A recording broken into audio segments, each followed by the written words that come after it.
আমার মতন তোমরাও হয়তো অনেকেই মানো যে সাডেন প্ল্যান সবসময় বেস্ট হয়, তো এটাও আমার কাছে একটা বেস্ট ডে ছিল, যেদিন আমি কোথায় যাব কি করব কিছু না ভেবেই বাড়ি থেকে বেরিয়ে গিয়েছিলাম।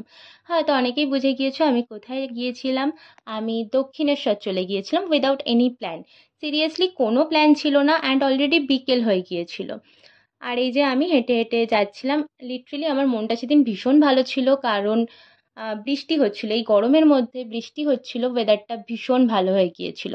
তারপর ফাইনালি ভেতরের দিকে চলে গিয়েছিলাম, যেহেতু কোনো প্ল্যান ছাড়াই চলে গিয়েছিলাম, পুজো দেবো এরকম কিচ্ছু ঠিক ছিল না।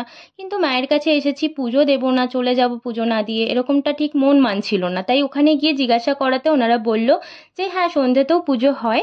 সেই মতন পুজোর সব কিছু কিনে ভেতরে চলে গিয়েছিলাম পুজো দিতে, অ্যান্ড সিরিয়াসলি ভীষণ ভালোভাবে ভক্তি ভরে পুজো দিয়েছিলাম। অ্যান্ড তোমরা তো জানো ভেতরে ফোন অ্যালাউ করে না, তার জন্য আমি আর কোনো ভিডিও নিতে পারিনি। অ্যান্ড অনেক রাত হয়ে গেছিলো, বাড়িতে চলে এসেছিলাম।